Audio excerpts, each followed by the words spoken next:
While I had a few nitpicks about the color page in itself, I won't let that deter me from understanding the fact that this chapter was really cold. It revealed a lot, something that I wasn't truly ready for, but at the same time, it was all worth it. So this guy is the head of the Hishaku. Who would have knew? I thought that the guy with the braid that we met a long time ago, bro. So just to let y'all know, we're 31 chapters in. I thought the guy that we met a long time ago, I thought that guy was the leader of the Hishaku. But to be fair, this guy really does give off like leader vibes. You know what I mean? This guy does give off leader vibes. And I like his design. As simplistic as it is, I like his design. He has that menacing aura, the true villain aura. I really like it. And then we got to see a side of Chihiro that we haven't seen in a long time as well. I really like that. But what I like most is the fact that Hokuzono Sensei really decided to amp up the stakes here. I like this because while we were given answers for a few things, there were other questions proposed to us that I'm like, oh, this is gonna be way deeper. It's gonna be way deeper than meets the eye. But anyways, man, before we get into all of this, y'all know I'm DomoSenpai, the Kagurabachi enthusiast. Appreciate y'all for coming through and checking me out. Love to have y'all here. Glad to have y'all here. We are actually almost at 7K subs, by the way. We're like 200 away. I appreciate that. Like, genuinely. Granted, we got what, like less than a month to get to 10K? Well, actually, August is the end of summer, so you know that's like summertime still. So we still got a little bit of a while to get to 10K, but nonetheless, man, I appreciate y'all for coming through and supporting your boy. If y'all are new to the channel and have yet to subscribe, make sure y'all do that. Go down below, hit that link in the description. We got a lot to talk about today, so I kind of want to get into it, starting with this color page. This is my nitpick. I've always said it. It's like I wish that Hokuzono Sensei hired a assistant to kind of help with like different colors, a deeper art style. While I do like this color page, I have to say it is a bit lazy. There is no distinguishing factor among the toe. Not even just the toe, right? There's no distinguishing factor amongst a lot of these characters. And I think that kind of sucks because personality-wise, these characters are super sick. I like them all. You know what I mean? I really like them. But I wish there was something else to distinguish these characters from each other. I do like the oil pastel though. I don't know if many of y'all have noticed, but this art style, this is like watercolor, oil pastelish. Hardly any lines, by the way, hardly any line art. It looks really fluid. But yes, this is my only nitpick with this entire thing. Granted, we're gonna get another color page next week, so I can't wait to see what that is. I wonder if it's just gonna be something on the opposite side of this, right? Which would be cool, showcasing the head of the Hishaku, right? And then maybe having like, oh man, I have a lot of good ideas like what it could potentially be, but we'll save that for a different discussion. Anyways, we meet the leader of the Hishaku. And again, it's what I said earlier. He is very methodical. You could tell by the way that he is talking to Chihiro and just the way he handles himself. And it's wild. I didn't pay attention to it in the last chapter, but like he handled Chihiro without using magic. And that's something that Chihiro picks up on later on. Aside from this whole like moment of anguish for Chihiro, understanding that this guy is one of the ones who sicked these other Hishaku members onto his pop. That's devious. And the guy seems really evil, especially once we get towards the end. It's like maybe his ambitions do seem a little lofty. Is that the word I want to use? Surface level. Maybe his ambitions seem a little surface level. I don't know, man. Let's not stray away from the point here. Chihiro can't really control himself, right? He's trying his hardest because he hears the leader of the Hishaku and he's like, all right, I need answers, bro. I need answers. And then the way this guy says it, he's just like, I'm the leader of the Hishaku. I'm responsible for the murder of your father. He says it so casually. I don't know if it's because of the fact that maybe he's lying and that's why he's being insanely casual about it, or maybe it's the fact that he's so strong that he doesn't even consider Chihiro a threat. But then he just proceeds to piece up Chihiro, bro. That's what got me. I'm like, bro, he is handling him without using magic. He's just using straight up martial arts, right? No sorcery, all hands. I love it. I love it from him, man. Like, it's really, really cool. And I'm glad that he is asserting dominance so early, just so like we understand you're nowhere near this level, bro. Little bro, calm down. You feel me? Anyways, one of the things that is important about this is the fact that he noticed that like there's less output from cloud gouging. As this goes on, right, he shushes up Chihiro like, yo, be quiet, the auction's starting.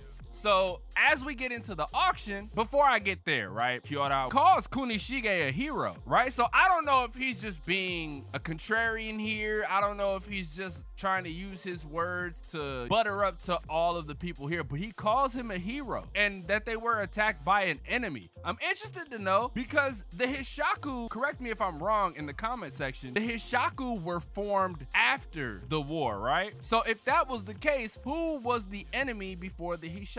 Let's continue. This was also really cool because we have not seen emotion from Chihiro like this, at least since his dad was murdered. That's why I really like this, because he is breaking down. And I hope when this gets its anime that this moment, it isn't like, you know, it's just one question after the next. Like, it's slow and it's one question after the next going on in the background as these two are talking. I need it to be like schizo, bro. I need it to be like all over the place, like that, bro. It needs to be insane. Like, you could feel that reading these, right? He screams, bro, why did you kill my father? Not to say that we haven't seen emotion from him before. We have. We totally have. The times with Char, like all of that, we've seen like a little bit of emotion, but this was pure. The head of the Hishaku, whose name we did not get before, he goes on to say that like, I'm going to tell you why I killed your dad, but I'm also going to establish a declaration of war. It's also that I can wield the Shinichi. We know, right? As a unit, you know what I mean? As a unit, as a fan base, we know that the only way that this is possible is if you establish the contract. And it's pretty much a one-way contract, bro. In order for you to take it from somebody else, the original user has to be killed, or they have to relinquish it or something like that. I think we talked about this before. So in the comment section, yeah, y'all go ahead, correct me if I'm wrong. This all goes back to the conversation that we had before during the whole Sojo arc, right? It's about how you view these things. And your point of view is insanely important here, because as the head of the Hishaku goes on, like what's also wild, I have to point this out, we are at our lowest point. We've been at our lowest point at a few times, but like this is the lowest. Hakurei has to face his brother. He has to face the strongest brother. Mr. Shiba is going up against the toe, right? The other three members. And now we are dealing with the quote-unquote head of the Hishaku. You know, that's also one of the coolest parts about this, is because like Chihiro is in the same position as the reader, right? The same position as us. How does auctioning the Shinichi let him wield it? And even if he does eventually gain control, what does he want with it? He's asking all the questions that I would ask, but then he goes on to like say, nah, that doesn't matter. And it's like, bro, it does. This also adds to the mystery, because the guy says, you get it, don't you? Enchanted blades don't choose people. Anyone can enslave them, and that's where he's wrong. How are you gonna tell Chihiro, who was the son of the guy who created him and was there the whole time, how are you gonna tell him what they are? This conversation is so sick, right? Like this entire conversation is sick, because it's like, I'm gonna get you to the lowest of the low, and then I'm gonna rip the blade from you.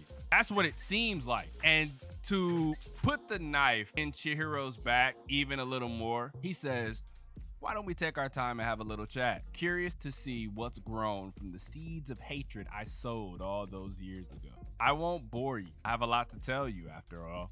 For example, about what happened when your father died.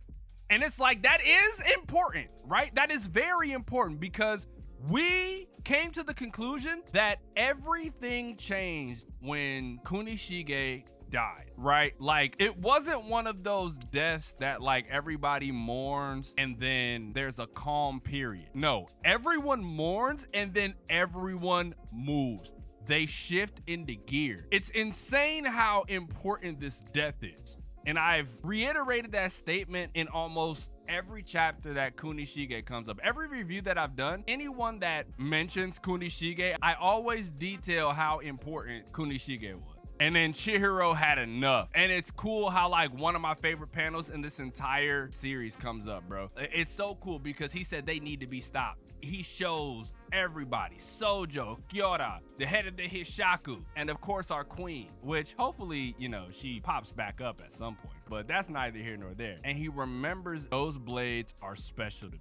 Aside from the fact that his dad created him, he helped his dad do maintenance on him, you know? Like, take care of him. And then we see one of the coolest panels that we've gotten in a while. But it's also that, you know, Chihiro was also willing to self-sacrifice again because he said, I was at your side the entire time. I won't let you die like this. Die is mine at my side. That was cold, son. By the way, when we get an anime for this, I will watch the English dub if Alex Lay voices Chihiro because I believe he could do an excellent job with this, bro. But this was sick because he said May shred. Bro, he just combined Inten and Cloud Gouger moves. He just combined them. That's where the black and white electricity comes from. Oh my God, that was so sick, bro. It was so sick because I'm like, y'all remember? Okay, so for the people who've been here for a while, y'all remember when I mentioned the fact that maybe Chihiro is going to be able to wield every single one of the blades, right? Y'all remember that? And y'all remember that I got clowned for that? Because everybody's like, yeah, man, there's no way he's gonna do that, bro. He's only gonna be able to wield one at a time. And it's like, dog, look at this shit, right? Look at this. Insane. Insane that he's able to do this. This has me looking forward to next week even more, just due to the simple fact that what can Chihiro accomplish from this? Granted, I don't want him to defeat this guy because I think it's too soon. You know what I mean? I think it's too soon. But like, it's cool that we are now stepping into the realm of the unknown. Chihiro combining two moves from two different blades, going up against the quote-unquote head of the Hishaku. Everybody is at a battle for their wits end. Who is going to survive? Who is going to come out of this unscathed, alive, and winning? You know, like, it's beautiful. It's beautiful. I love it. I love this manga. Again, I've already established my nitpicks at the beginning, which is why we did that, to get that all out of the way so we can talk about the dope shit that happened in this chapter. Anyways, let me know what you guys thought about this chapter down below. Leave a like if you enjoyed, subscribe if you're new. How awesome was this chapter out of 10? I give it a awesome out of 10. Next week, we get another color page, which is going to be so cool. And yeah, man, I don't know if I have anything else to say. Thank you guys for continuously coming through and supporting me. I appreciate that. Help me get to 10K by summertime. Help me get to 100K by the end of the year. I truly appreciate it. And with that being said, it's your boy, DomoSenpai, and I will catch you guys in the next video.